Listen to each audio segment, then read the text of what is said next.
Hey Bruns kids, today I'm going to read an Easter tale and it's one of my favourite Easter stories called The Smallest Bilby and the Easter Games. It's by two Australian authors, Nette Hilton and Bruce Whatley, and for this book Nette did the story and Bruce did the pictures. It all ended on the day that began like no other. As soon as the Easter rabbits finished their meeting, the news spread like wildfire. All the bush animals hurried to the riverbank. "Is it really true? You're not delivering Easter eggs anymore?" they cried. "Yes, it's true," said the biggest rabbit. "We've been doing it for a long time. We need a rest."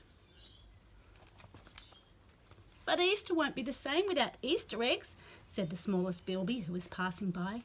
"Bilby's right," said a lop-eared rabbit. "Somebody has to do it." All the bush animals pushed forward. I'll do it," they cried. "Pick me, pick me." "You can't all do it," said the biggest rabbit, shaking his head. The lop-eared rabbit whispered something in his ear, and the biggest rabbit grinned. "Good idea. Let's have some games. If you'd like to play, line up." All the animals, big and small, fat and thin, formed a line. "Right," said the biggest rabbit. "If you want to be the Easter bunny, you have to be fluffy." So everybody fluffed up. "Sorry, Snake. Sorry, Goanna. And you too, Turtle," said the biggest rabbit. "You're out." "I'd make a good Easter bunny," Turtle grumbled. But he left with Snake and Goanna, feeling just a little bit fluffier than when he'd arrived. "If you want to be the Easter bunny, you have to be fast," said the biggest rabbit. Everybody raced up and down and in and out and puffed back into their places. Wombat, Koala and Echidna were the last to get back in line. "Sorry," said the biggest rabbit. "You're out too. Better luck next time." "We've only got short legs, you know," said Echidna, and off they shuffled, grumping as they went. "If you want to be the Easter bunny," said the biggest rabbit, "you have to be quiet." Everybody shushed. Everybody except for Galah and Budgerigar and Cockatoo and Kookaburra, who laughed themselves silly upside down and all over the place. "Oh dear," sighed the biggest Easter rabbit. The first star appeared on the edge of the evening sky. "We have to hurry," said the lop-eared rabbit. "Okay, everyone," said the biggest rabbit. "If you want to be the Easter bunny, you have to be small."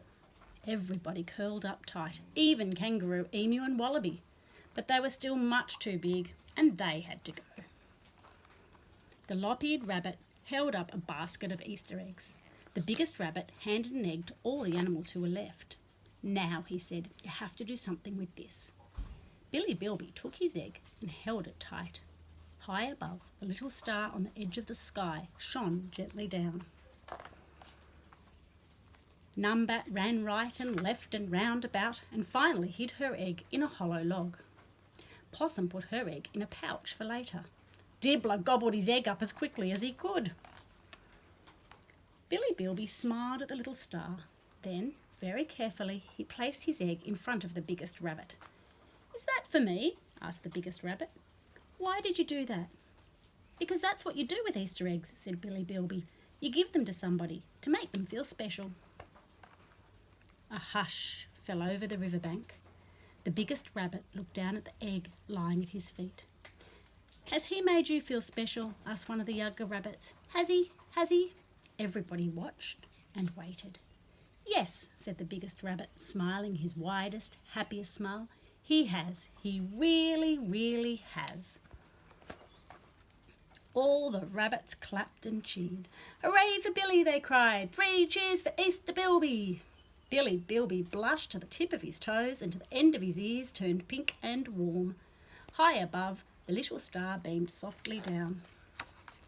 And so, on this day, it all ended, and there was a whole new, wonderful beginning. And that's the end of my favourite Easter story. Have a great break.